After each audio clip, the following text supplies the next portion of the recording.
Now let's talk about fire. अब fire जो होते हैं, we all know what is fire. Fire की भी लेकिन टाइप्स होते हैं, and based on the type of fire उसको, अगर if there is a fire at any place, उसके साथ डील करने का तरीका भी चेंज हो जाता है। तो अब फायर के जो टाइप्स होते हैं, we directly call it type A fire.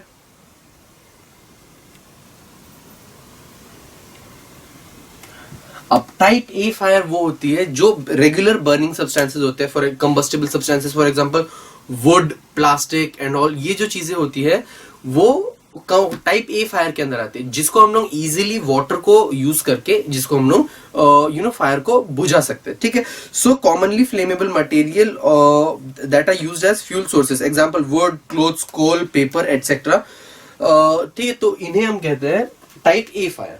Type B fire कौन सी होती है?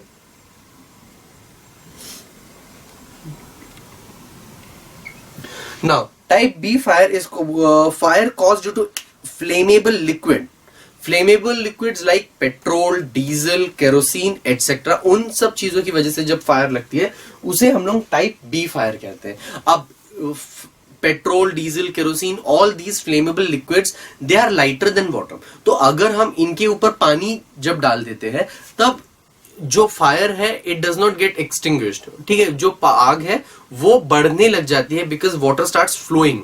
ओके, तो जो जब for example if there is a layer of water, sorry a layer of liquid और फ्लेमेबल लिक्विड जिसके ऊपर आग लगी हुई है, अगर हम इसके ऊपर पानी डाल देंगे तो ये जो लिक्विड होता है it starts floating over the water और ये आग को फैला देता है। Water is unable to control the fire of type B fire. Okay, तो वाटर इसके लिए बिल्कुल अच्छा ऑप्शन नहीं है इस टाइप की फायर को बुझाने के लिए। इस टाइप की फायर को बुझाने के लिए we usually use mud, soil etcetera, ताकि हम उसके ऊपर एक लेयर बना दे, ताकि उस फायर का अगर ऑक्सीजन के साथ कांटेक्ट ना हो पाए तो वो आग बुझ पाए। Otherwise it's very difficult to control type B fire. Okay, type C fire के अंदर fire cause due to acetylene या फिर household gas. Household gas कौन सी होती है? एलपीजी। तो उस टाइप की जो फायर होती है उसे हम लोग टाइप सी फायर कहते हैं। ये वो फायर होती है जो बहुत जल्दी, बहुत इंस्टेंट और बहुत ज्यादा इंपैक्ट देती है। फॉर एग्जांपल अगर एलपीजी गैस के अंदर आग लग जाए तो इट इंस्टेंटली एक्सप्लोड्स। सो उस टाइप की जो फायर होती है उसे हम लोग टाइप सी फायर कहते हैं। It's very difficult to, almost impossible to control this type of fire because बहुत इंस्टेंट एक्सप्लोजन होता है टाइप सी फायर के अंदर। Type D fire, now chemical substances, fire cause due to combustible metals like potassium, sodium and calcium which reacts with water at room temperature, and magnesium, aluminium, zinc which reacts with hot water. अब ये कुछ metals है, कौन कौन से metals? Potassium, sodium, calcium, जो ठंडे पानी के साथ या रेगुलर वाटर के साथ रिएक्ट करते हैं, and zinc, aluminium and magnesium, ये हॉट वाटर के साथ रिएक्ट करते हैं। And the moment it reacts with water वो फ्लेम कर जाते हैं, वो फायर पकड़ लेते हैं। ठीक है, तो उस टाइप की जो फायर होती है इसे हम लोग टाइप डी फायर कहते हैं। कौन सी होती है टाइप डी फायर? जिसके अंदर मेटल्स जो वाटर के साथ रिएक्ट करता है and it starts burning. Type E fire जो होती है that is basically electrical fire.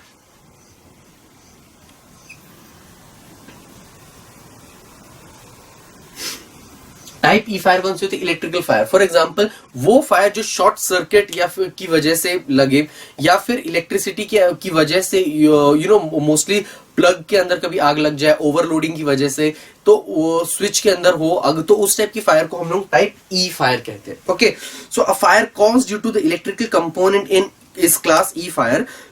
To extinguish such fire, power is cut off and non-conductive fire extinguisher like carbon dioxide are used. तो जो fire extinguisher के अंदर जो component हम use करेंगे उसको भी नॉन कंडक्टिंग होना चाहिए, ताकि जो आग है वो कंडक्ट ना हो पाए, वो एक जगह दूसरी जगह ना फैल पाए। So extinguishers like that contain carbon dioxide should be used in such cases. Now, what are the method to extinguish fire? First one is cool out या फिर use of method, but use of water, but use of water cannot be use in all the types. Type A के लिए it is a good source option, but बाकी सारी types के लिए जो अगर हम वाटर यूज करेंगे तो आग फैलने लग जाती है. बिकॉज इलेक्ट्रिसिटी के अंदर भी अगर हम आग को पानी को यूज करें तो electricity is a good conductor of water is a good conductor of electricity. तो वो इलेक्ट्रिसिटी कंडक्ट करने लग जाता है और उससे जो प्रॉब्लम है और बढ़ जाएगी. सो टाइप ए के लिए हम लोग वाटर को यूज कर सकते हैं. Suppress of fire, to control the fire which is cause due to electricity electricity और ऑयल, सैंड और सॉइल कैन बी यूज. ठीक है, किसके अंदर? टाइप बी और टाइप ई के लिए कौन कौन सी चीजें यूज की जा सकती है? सॉइल या फिर सैंड को हम यूज किया जा सकता है. If we spread a froth like substance on fire, अगर फायर के ऊपर एक फ्रॉथ लाइक सब्सटेंस, कोई भी एक सब्सटेंस की एक लेयर बना दी जाए ताकि ऑक्सीजन के साथ उसका कांटेक्ट ना हो पाए, तो उसकी वजह से फायर बुझ जाती है. ठीक है, so fire extinguisher can also be used in such cases. Keep away from flammable substance. Now, in this method, all flammable substance are kept away from fire. Okay, that is one of the method to control fire. Any wooden article or flammable substance must be kept away so that no source is left for the fire to spread. अब मतलब कि अगर कहीं पे आग लगी तो बाकी जितनी भी फ्लेमेबल सब्सटेंसेस है उसको दूर रखो. फॉर एग्जांपल अगर एलपीजी है, एलपीजी के पास जहां पर हम खाना बनाते हैं उसके पास, सिलेंडर के गैस के पास हम कोई भी फ्लेमेबल सब्सटेंस को अगर ना रखें तो obviously the chances of anything catching the fire reduces. तो इन चीजों का भी हम ख्याल रखना चाहिए हमें while using or while dealing with fire. Okay, now what are the precautions and safety measures that should be taken? Develop a habit of switching off gas regulator when not in use, especially during night. अगर हम gas को use नहीं कर रहे खाना बनाने के लिए तो the regulator of cylinder should be kept off. Okay, especially at night. To make others alert, call them for help and shout loudly. If there is fire at your place, then make others also alert and start calling for help.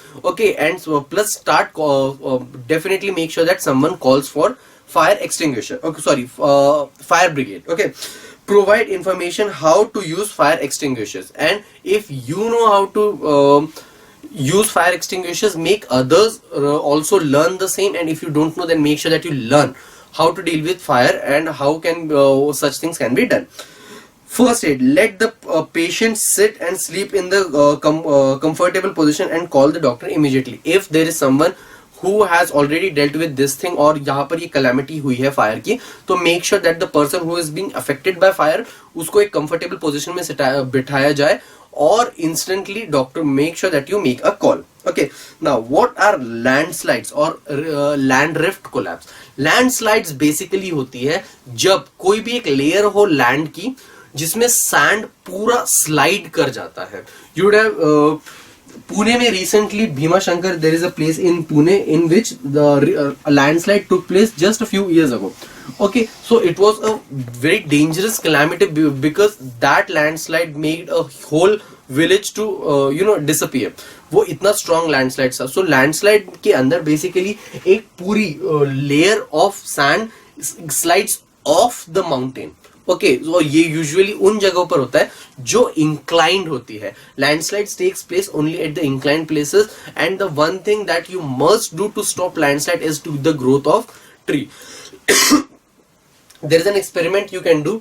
दो जगहों पे आप पेड़ हो गए, sorry, take 2 pots, दोनों के अंदर मिट्टी भरिए, एक के अंदर पेड़ प्लांट कीजिए. ठीक है, इसके अंदर हमने पेड़ प्लांट किया है and wait for the roots to hold the soil properly. ठीक है ना. फॉर एग्जाम्पल 1 हफ्ते या 2 हफ्ते तक हमने इसके अंदर कुछ प्लांट्स वो किए है, ग्रो किए, और इसके अंदर सिर्फ सॉइल है. नाउ डू वन थिंग, इसको टिल्ट कर लो. अब इसको एक एंगल के ऊपर टिल्ट करो और एंड स्टार्ट, अब और ऊपर से पानी फ्लो करना शुरू कर दो. ठीक है, दोनों के अंदर. इसके अंदर तो वाटर क्या हमारे पास ट्रीज है, इसके अंदर प्लांट्स है. सो अगर आप ऊपर से पानी फ्लो करना शुरू कर दोगे, you would be able to notice कि इसके अंदर, इस कंटेनर के अंदर से जो मोस्ट ऑफ द जो सॉइल है, जो सैंड है, वो बाहर गिर जाएगी. whereas that will not be such case in this. क्यों? क्योंकि जो रूट्स है वो सॉइल को होल्ड करने लग जाती हैं और जो पेड़ है वो लैंडस्लाइड्स को नहीं होने देते. This an experiment that you can do at home. तो इससे हमें एक चीज पता चलती है कि लैंडस्लाइड इज समथिंग जिसको रोकने के लिए there is one and only one reason, and that is one and only one way, and that is the growth of plant. The plant could be anything, it could be even grass, but the greenery और the जो ये पेड़ होते हैं वो बहुत important होते हैं लैंडस्लाइड्स को रोकने के लिए। Okay, natural cracks and fisheries present in hard rock cause their breaking. ठीक है, अब मतलब कि नेचुरल क्रैक्स या फिर फिशरीज जो पेड़ों के रॉक्स के अंदर प्रेजेंट होती है उसकी वजह से वो जो रॉक्स है it starts breaking. Okay, natural मतलब कि पहले से present. Especially at the time of heavy rains, water enters these cracks, causing water weathering of these rocks. Weight increases, these rocks slide the slopy region and settle at the lower side. This is called collapse or rift. अब मतलब कि अब जब बारिश होती है तो कोई भी बहुत बड़ा पत्थर है मान लो, तो उसके अंदर वाटर जाकर सेटल हो जाता है, जिसकी वजह से इस पत्थर का वेट बढ़ जाता है और जो वाटर है वो खुद को नीचे की तरफ नीचे के लेयर में सेटल कर देता है, जिसकी वजह से इसका वेदरिंग ऑफ रॉक होना शुरू हो जाता है। Weight increases, these rocks slide on sloppy region and settle at lower slide. ठीक है, अब मतलब कि ये जो रॉक्स है वो स्लाइड होना शुरू हो जाता है और खुद को एक लोअर जगह पर ले जाकर सेटल कर देता है। इसीलिए मैंने क्या कहा, ये यूजुअली इंक्लाइंड प्लेसेस पर जो लैंडस्लाइड्स है वो होते हैं। दिस इज कॉल्ड कोलैप्स और रिफ्ट। इस चीज को हम लोग कोलैप्स या फिर रिफ्ट भी कहते हैं। ठीक है, कॉजेज ऑफ लैंडस्लाइड्स अब क्या क्या हो सकते हैं। After effects of natural disaster like earthquake, tsunami, heavy rains, storm, floods cause landslide. मतलब कि अगर कहीं किसी जगह पर कंटिन्यूसली रेन है या फिर अर्थक्वेक हुआ हो तो उस जगह की जो जमीन है ऑलरेडी शेक हो जाती है, जो अपर सरफेस ऑफ जो अर्थ है वो वीक हो जाती है। ओके, सो उन जगहों पर लैंडस्लाइड्स होने के चांसेस ऑब्वियसली बढ़ जाते हैं।